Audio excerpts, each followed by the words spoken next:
back with another video. I've been away at work, unfortunately, so I haven't been able to work on the old cruiser for about 6 weeks. But anyway, thank you all firstly for everyone that watched the other video, my first video, everyone that liked, subscribed, and just gave positive feedback. It was really great, so thank you all for that. As you'll probably be able to see, I have a few goodies behind me that have arrived while I've been away. So in today's episode, we'll go on, I think, start on the bull bar, the front of the car, and yeah. So I finally managed to get my hands on a set of GR Yaris seats. So these are from a Toyota GR Yaris, believe it or not. They look pretty damn nice. I'm just waiting on a couple of brackets to come to be able to bolt them in. I was thinking of, making some custom brackets, but for the time to do it, I can just buy them. They'll bolt straight in on the factory GR rails. So I think I'm gonna go with that. Hopefully they sit low enough because I am 6'7", so that is an issue. And over here we have the ATD bull bar. I never even knew about these things. Someone commented on one of my videos and recommended them, so thank you for that. And I also saw a YouTube video from, I think it was Shannon's Engineering, and they put one of these bars on a cruiser and it looked mint, so I went ahead and ordered one, and this is the product. Very nice. ATD, attention to detail, and you can certainly see that. Look at all the mounts.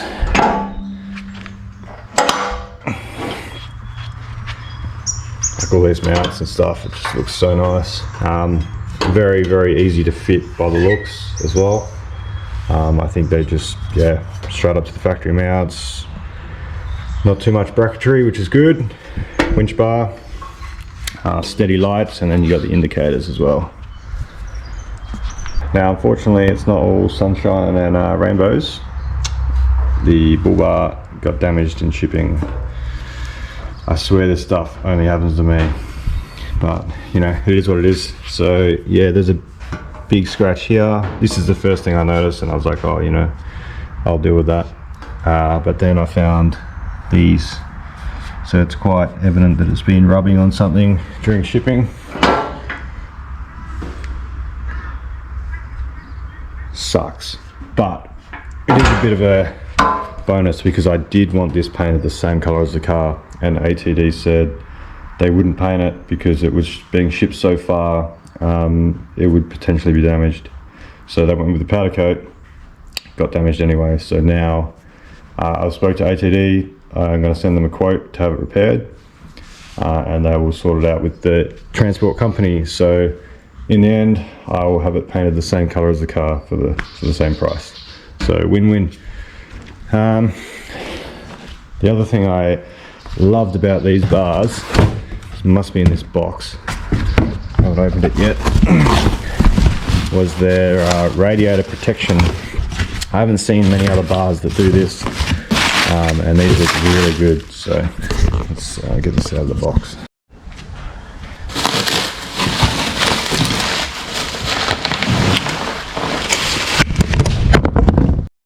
Alright, so this is what's in the box. Set of bolts, the radiator guard, and the bull bar. That's it. So very basic. I guess these are the instructions. Sticker inside, that's nice. Let's see what we can work out here. There was something I needed to bend. This. It says to, I've already cut this off for some reason. I don't know why, but I'm supposed to bend that out of the way. Well, it's already gone. Like that.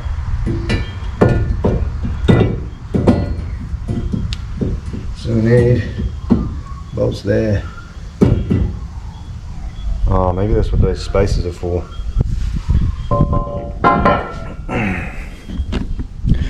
Alright, well this is the bash guard, so I think I have all the bolts for that here.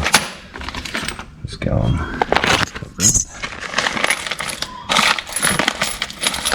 I don't know why it says type A, type C, but But anyway, we'll figure it out. Alright, next thing. Alright, so I need to clean out these threads. They're full of Raptor coating, TXT coating. So we have the Snap-on thread chasers, and hopefully I have the right one here. Let me see what we've got. They should be, where is it? Okay, M10 1.25 and M10 M10 by 1.25. So where are we? 10. Yes, that's the one. That's him. Alright, so now we can just chase all of these threads. I can actually get it in here. Check out these, I got these off Temu for like 30 bucks. It's not bad. Let's put it to work, see how they go.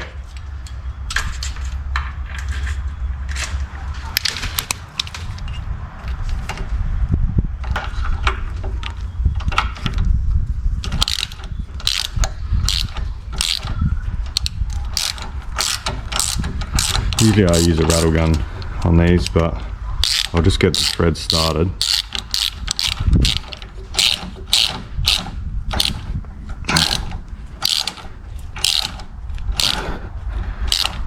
I don't know what I'll do without these thread chasers, to be honest.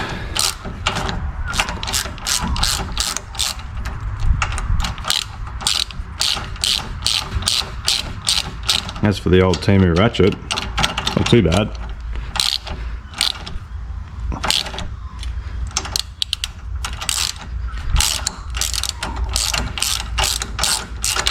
Let's put a bit of CRC on there.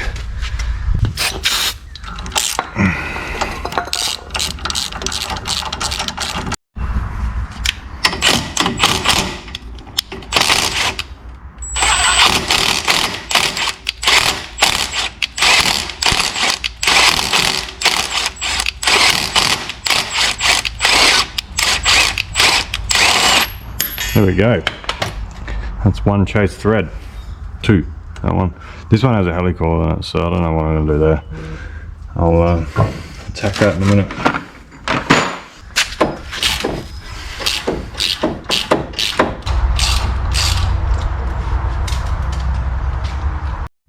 Alright, so what I've worked out is these 4 bolts have been drilled out and helicoiled, so to change the thread. So I've pulled the helicoils out.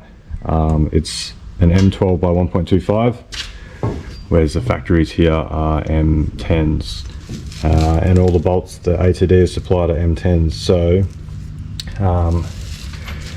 an M12 actually fits through here, so it'll be a much stronger bolt.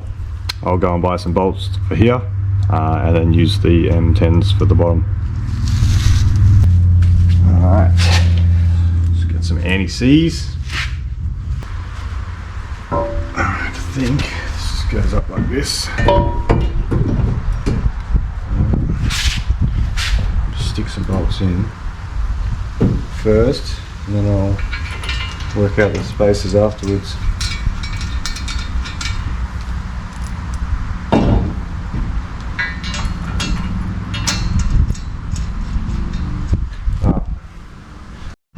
Alright, I'm just got these 2 bolts in here, them 2 there. I'm going to leave those loose until I get some M12s.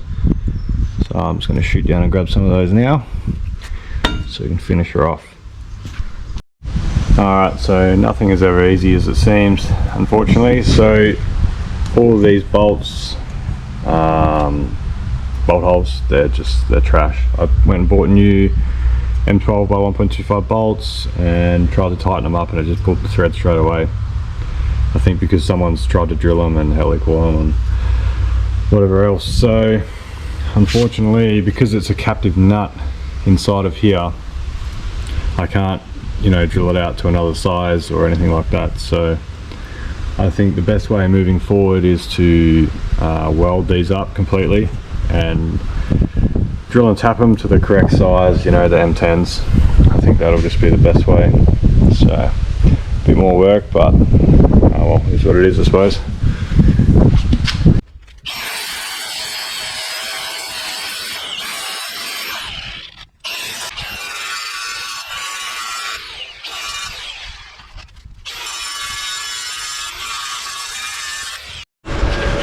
Alright, we got the little Viper, gasless. So we'll yeah, just weld all these holes up. Got 8 holes to do, and then just re-tap them, drill and tap. So I'd much rather do that. You know, it is a recovery point, so if I'm you know, using it for recoveries, I want it to be nice and strong. I'm not going to risk helicoiling it or anything like that.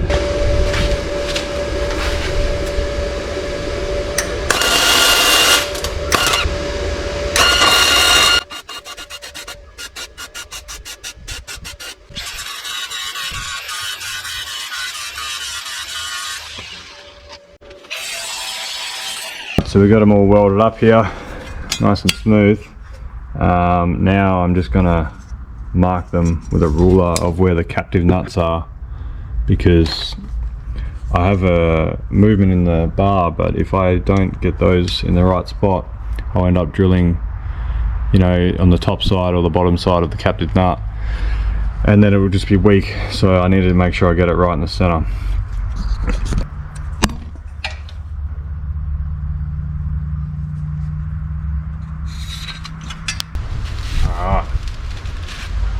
Looks pretty close on both sides here.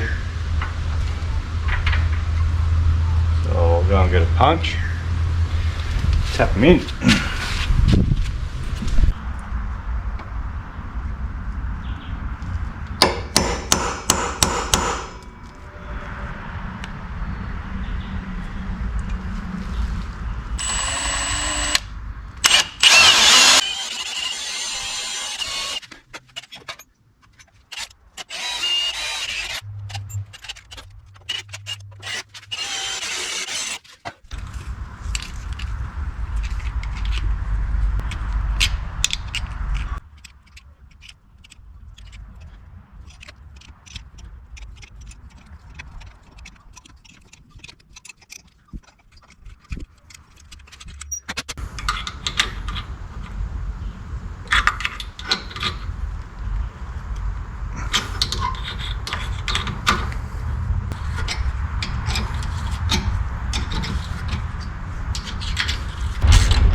Finally, we have the radiator guard on after a lot of welding and drilling. All the bolts are in. Looks pretty damn nice. Should do its job. Cover the radiator there. I don't know whether I should just run a few welds around here. I mean, I'm not going to pull this off again. The only thing I was looking at though is if I wanted to change the radiator, I'm sure you drop these down the bottom. Which this will get in the way, so I'm undecided yet. Maybe I'll just run a bead down here and here, just places that I can cut it easily, you know, because I really don't like these captive nuts in there. The TXT coating all bubbled up from the heat. Yeah, I'm not too worried about that. You won't see it, bull bar will cover it. So now, just to do a bit of wiring on the bar, just wire up these indicators and these high beam lights.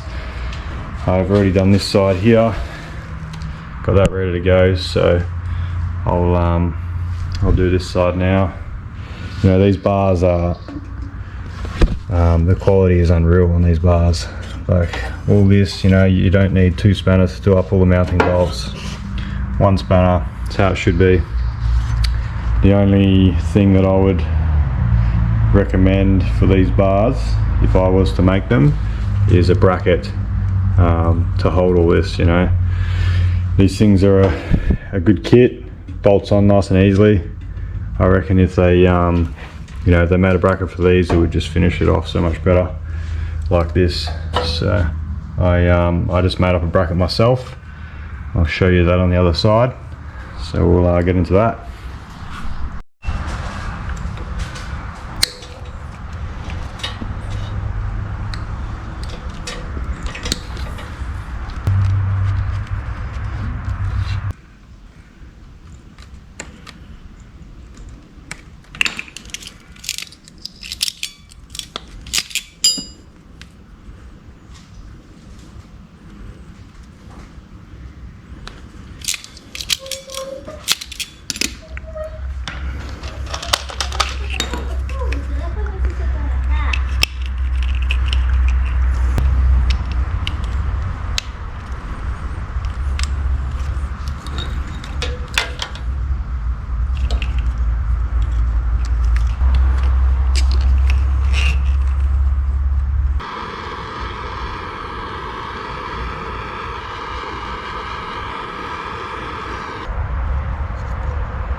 This is a little bracket that I've made just with these little cable tie things on it, straight from Bunnings. I'm going to mount this on the side of the light bar for the wires.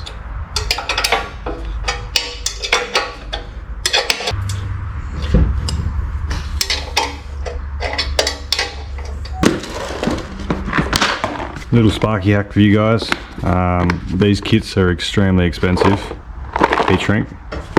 You just go to Rexel. You can get like meter lengths of the dual wool heat shrink for very, very cheap. So you just cut it up yourself and put it into your kit. Much cheaper way to go about it.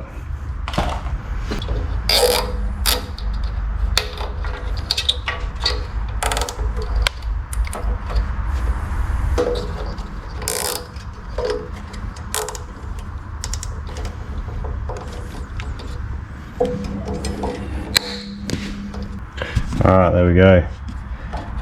Mount it up, both sides. Now I can chuck the bar on.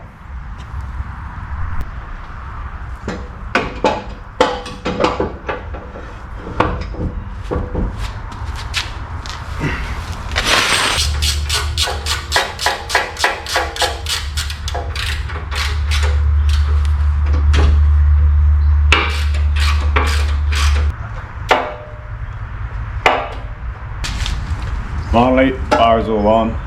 This thing looks mint. It lines up so nice with the guards, the flares. You just bolt it on, little adjustment, and the thing fits so well. Awesome bit of equipment. As you would have noticed, I didn't actually connect the lights to the car. That'll be in the next episode, so stick around for that, where we will go over wiring up a winch, indicators, these spotlights, and a bit of 12 volt on the car. Also, a huge thanks to ADT Customs. I contacted them about the damage here, and Clayton had that sorted within under 24 hours, so that is really great. And as I said before, it works out for me because now I can have the bar color coded to the car, so that'll be a much better option for me. I'm undecided about the lighting situation here, so if you have any recommendations, let us know. Has to be black, obviously. Spotlights, light bars, whatever it be. Anyway, thank you guys so much for watching. I'll see you on the next one.